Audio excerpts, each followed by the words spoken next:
Smart farming is the channel. I welcome you all on this channel. My returning subscribers, you are doing a very great job to always return. Whenever you see a notification on your phone, you come or you show up and view the video. So whenever you finish watching the video, leave a comment there, leave a like, share to your friends, and I will be grateful. Today I am going to teach something very interesting. It is more of class, yes, because I have learned that in life we lack guidance. Yes, we lack guidance in life. There is a story in the Bible. It's in Luke chapter 5, where these fishermen, Simon Peter and his fellows, they were fishing. But when they were fishing, they could not trace any fish, or they could not find any fish. And when Jesus came, I'm not preaching because I'm not a pastor, but I'm just, I want to elaborate something more from the Bible. Then I'll teach you what I want you to know. Yes. Today I'm going to teach about the 7 tips to build wealth before you reach your 30. Before you reach age 30, at least you should know these things, because they will help you to build the wealth that you need. Because above 30, we expect you to be in your financial freedom, to be enjoying your great wealth, to be enjoying your sweats. That's why I come always to teach you these things, because I know there are so many people who don't know these things and they need this knowledge. Now back to our teaching in the Bible. Simon Peter and his friends were fisheries. So let me teach you something here. When these fishermen went into the lake, they caught a lot of fish. Why? Because they got guidance, right? Guidance from their teacher or from someone else. Jesus came, he gave them the guidance, and they caught too much fish. That means if you want great wealth in life, you need guidance. So I'm here to give you that guidance that you need. Let's go on the board. Now, 7 tips to build wealth in your 30s. It's our topic of discussion. I want to give you these 7 tips how you can build your wealth before you reach the age of 30. Number one is solidify a financial plan. What do I mean by a financial plan? In life, you must have what we call goals. A lot of people do not have goals, do not have dreams, do not have vision. How can you reach your destiny? Because our goals are the fuel that drives us into our destiny. So without a financial plan or goals of life, because financial plan, we have goals or goal setting. You set your goals. How do we set the goals? We set goals accordingly, the short, middle, and long-term goals. So you need to know in your financial plan, you need to know the goals of life, because you cannot overspend when you know your goals. A lot of people are spending extravagantly simply because they do not have goals of life. But when you have goals of life, you cannot just spend just extravagantly. No, because you have goals to fulfill. So as I told you that our goals are the fuel, or is the fuel that drives us into our destinies. Our destiny is wealth. We want wealth. We want to be rich someday. But how can we reach wealth without goals? It is the goals that will drive us into wealth. That's why I am here to teach you these things. So this is point number 1. Have goals of life. I made a video about goals of life. Go and look for it. I think the title was the things. I wish I knew these things before. You will look for that title. Anyway, I'll put the screenshot there. Go and watch that video. It has goals of life. How to set goals of life. I taught it very well. Point number 2. Get rid of debts. A lot of youth like borrowing money. They like going to bank. They like borrowing from friends. They like borrowing from family. So if you want to be rich before the age of 40 or 30, whatever, get rid of debts at any cost. Make sure that you pay all your debts, and make sure that you do not go back in a debt sea, because when you are in debt sea, it's like a prison. It will never allow you to acquire the wealth that you want because you are someone's slave.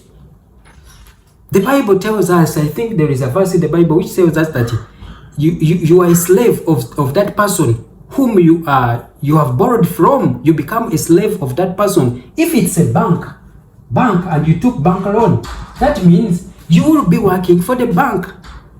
Take a scenario or an example. You took a loan for 3 years, because I see most people, I see most people who take loans and they will spend 5 years paying for that loan. That means 5 years you will spend them working for the bank.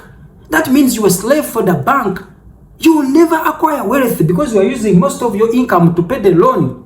Instead of saving that money, start up something within your means. The problem with most people, or why most people go for loans, is because they want to live an extravagant life, or they do not stay in their lane.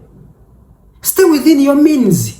If your income is 1 million, just make goals which are in line with your 1 million. Why do you make goals which are far beyond your income? Be realistic. Getting a loan means you are not real to yourself. So be real to yourself. Do not deceive yourself that you have money when you don't have. So get rid of debts at all cost.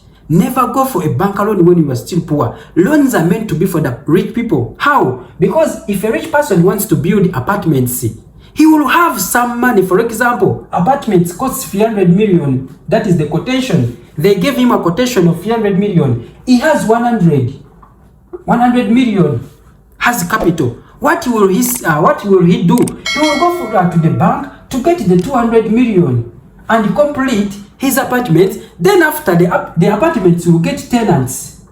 Then the tenants will pay the bank. That is the logic behind. He will not feed on this money. No, he has already businesses which are taking place, which are running. That means when the tenants get into these apartments, they will bring money which will later pay the bank. So it's not this rich man who is going to pay the loan. No, it's the tenants themselves who are in these apartments who pay the loan, because for him, his life is sustained by the businesses that he made. But what the poor do, they go to bank, get a loan, then they expect the tenants to pay the loan, yet they also need that money to sustain their lifestyle. That is completely insane. Finished. Let's go to another point. Point number 3. Mind your own business. What do I mean by minding your own business? This is one of the major secrets of the rich people. Yes, it is one of the greatest secret of the rich people, or the millionaires' mind. They will always mind their own business. What do I mean? They make systems. All their life they are struggling to make businesses.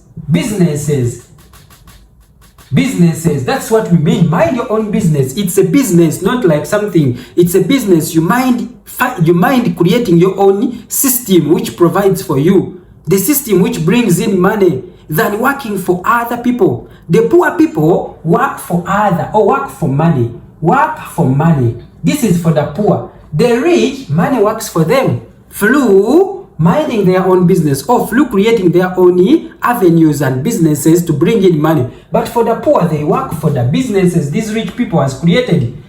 The rich creates a business, then you, a poor person, you look for a job into this business. That means you are minding other people's business. You are making other people rich, yet you are poor. That's what I mean. Minding your own business, building your own system which is going to bring for you money, than going to be employed for someone else and mind other people's business and grow other people's business. This is one of the strengths of the rich people. They buy your time. For them, what they do, they know that the greatest wealth, the greatest asset of wealth is human resource. Now they go and hire people work for them. That means they sell to them their hours. For example, if I want people, maybe 10 people to work from morning to evening, from 8 to 5, that means those are 8 hours or 9 hours. I will just hire 9 people. That is 9 times 9. And I will get 18 hours, and above, I will get 50 hours depending on the human resource that you have. So for them, they buy your own time. For your own time, your prime time, you sell it to the rich, and for them, they become more rich when the poor are more poor, or they're extremely poor. So minding your own business is another way to wealth. Still, we are on tips for building wealth before 30 years. That is point number 3. Point number 4. Control your cash flow. What do I mean by cash flow? Cash flow involves expenses, income, and expenditure. Most people expend extravagantly. So you must control your cash flow, not the income that you get, and also control your expenses. I know a lot of Ugandans, they save after spending. They send money home, maybe they're in Saudi Arabia, they send money, hey mommy, buy meat, gula nyama, matoke, bichi. Then after the end of the month, how much money have we remained with? Hey man, I've remained with 100,000 or 50,000. Hey, put that on account, and you save 50k. You see?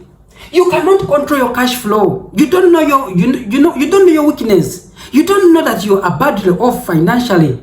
So you must control your income and your expenditure. Make sure that you have a saving before you spend. That is what you call control your expenditure. If I get 1 million, that means I will save 50% of my income. Save it for future investment than spending it all. So control your cash flow.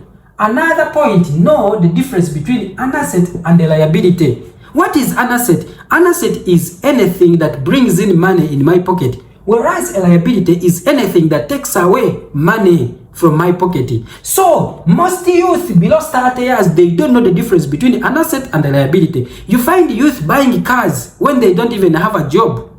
Even if you have a job, you are not qualified. If you earn 1 million below, you are not qualified to have a car. You don't have a house, you don't have, you don't have a business. You are just working somewhere. Maybe you are in bank, because these people who are working in bank, they think they own that money. When they sit in that SC, when they count people's money, maybe they think that the money belongs to them. That's not your money. It's for client's money. So they buy luxuries because money is coming. So not the difference between an asset and a liability. At this age, because at this age, it's the age where we desire each and everything, where we want each and everything in life, we want women, we want each and everything, we run after women. Liabilities, not the difference between an asset and the liability in life. That's when we will thrive as youth before the age of 30.